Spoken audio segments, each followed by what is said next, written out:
Ever catch yourself, daydreaming about those real estate empires and thinking, how'd they swing that? Well, today, we're going to dig into that. We're doing a deep dive into a YouTube video. And Yeah. get this, it's called Earn Money from Real Estate Business Without Investment. How to start real estate business. So pretty straightforward.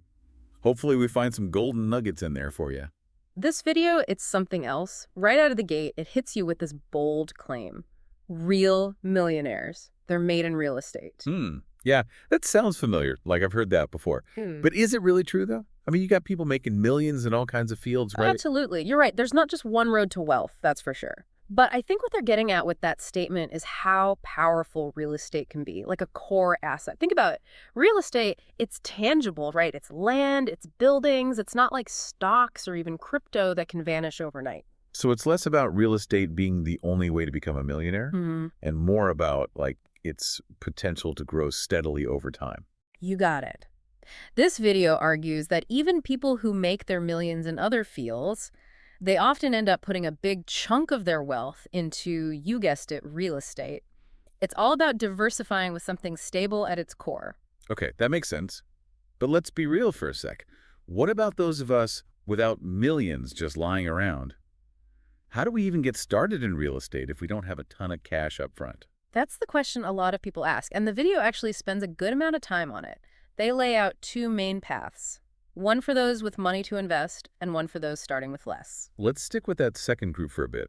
Where do you even begin if you've got limited funds? The video calls it earning your way into the game. And the first step might surprise you. Get a job. And no, not necessarily your dream real estate mogul gig right off the bat. We're talking a job, any job in the industry, just to get your foot in the door, get some experience under your belt. A job. Wait, I thought we were trying to ditch the 9-to-5 grind, not jump right back in. I hear you, but think of it like an apprenticeship. They highlight two paths you could take. Working for a real estate agent or a broker, or working for a builder or developer. So working with a broker, you'd be dealing with clients, learning about listings, that sort of thing, right? Exactly. You'd learn about managing inventory, see how they market properties, how they show them, and how to handle clients. It's a crash course in the practical stuff. And what about the builder or developer route? What kind of knowledge would that give you? That path, it's like peeking behind the curtain. You see how they plan projects, how they finance them, the whole construction process. You might learn about market analysis, zoning laws, even stuff like lead generation and how to target specific types of clients. So, both good paths, but totally different views of the industry. One thing that stands out to me is how both options put you right in the thick of real estate deals. You'd see how it all works firsthand. The negotiations, the money changing hands, that's got to be motivating, right? Right on. They actually emphasize that in the video. It's all about your mindset.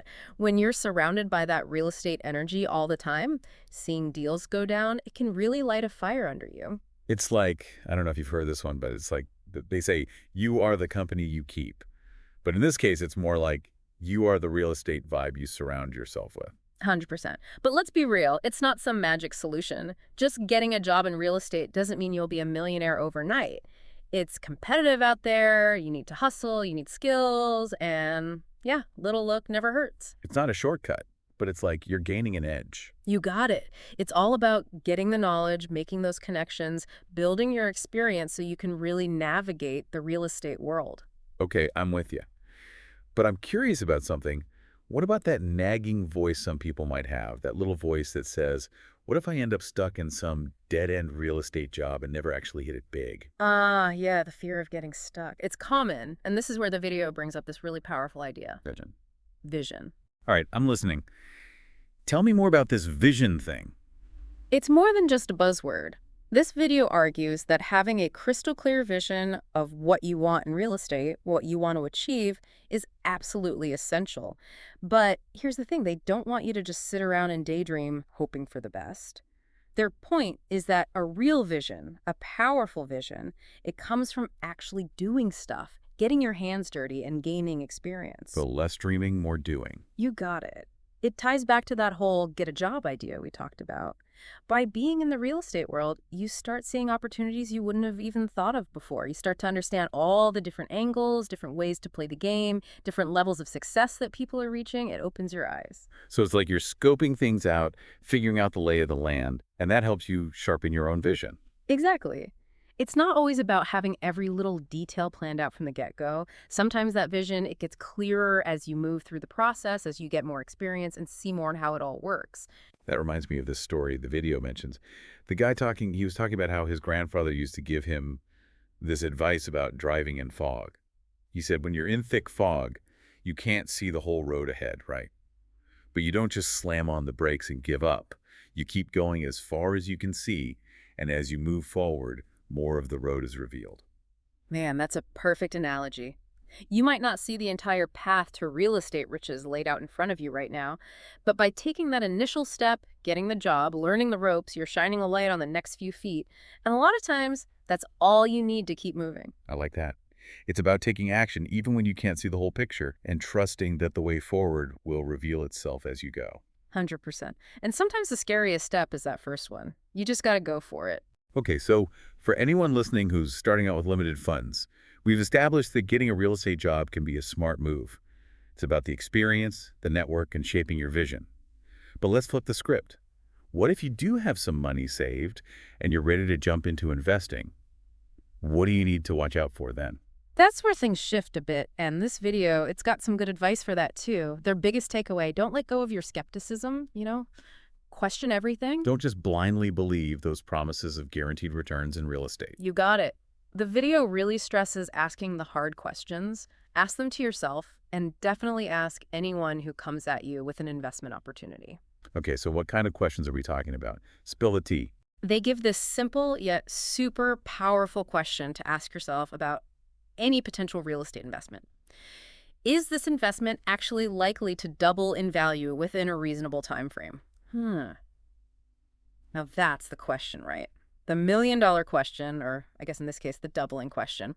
You really got to stop and think when you hear that, analyze the opportunity. Yeah, it seems kind of obvious when you put it like that, but I bet it's easy to get caught up in the moment, the excitement of a potential deal. Oh, absolutely. Especially when someone's promising you the moon and the stars. That's why that question is so key. It cuts through all the fluff, all the hype, and makes you focus on the numbers, the real timeline, and what you're comfortable with risk-wise. So how do you actually figure out what a reasonable time frame even means? Is there some magic number we should be looking for? If only there were a crystal ball for real estate. Unfortunately, it's not that simple. A reasonable time frame, it really depends on a bunch of things about the type of property, what the market's doing at the time, and your own financial goals. But generally speaking, if you don't see a clear path to doubling your investment in, let's say, 5 to 10 years, it might be a good idea to do a bit more digging before you jump in. That makes a lot of sense. I'm writing that down, the doubling question. Okay, so the video also mentions another biggie when it comes to real estate, something you hear all the time. Location, location, location. I feel like everyone says it, but why is location so crucial when you're talking about building wealth through real estate? It might be a bit cliche, I'll admit, but it's stuck around for a reason. It all comes down to a pretty basic principle of economics, scarcity. We're not making more land, are we? True. And I'm guessing that ties into why location is so important. You got it. They say when you're buying real estate, you're not just buying bricks and mortar, you're buying a piece of the earth, literally. And that earth, that land, it's a finite resource. So the better the location, whether it's a busy city center or a quiet suburb with good schools, the more people want it. But there's only so much to go around. And that drives up prices, creating the potential for your investment to really grow over time. Exactly. But here's the thing about location, it's more than just the address. This video, it also digs into the importance of what's around that location. Think about it.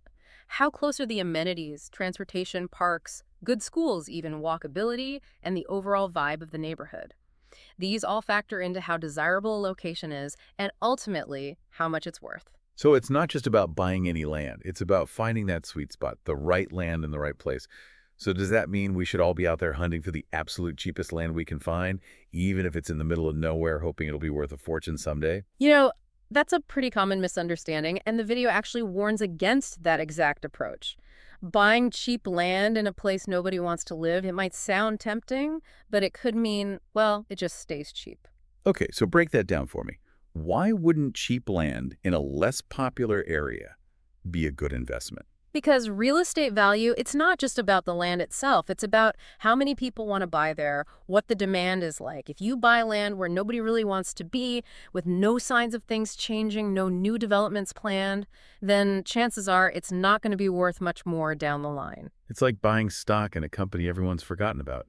Sure, it's cheap to buy in, but it's not going to make you a fortune. That's a great way to put it. Real estate investing is about understanding how that specific market works, looking at the trends, and making smart guesses about what's going to be hot in the future. So location, it's not just about finding a steal, it's about finding a place with real potential, right?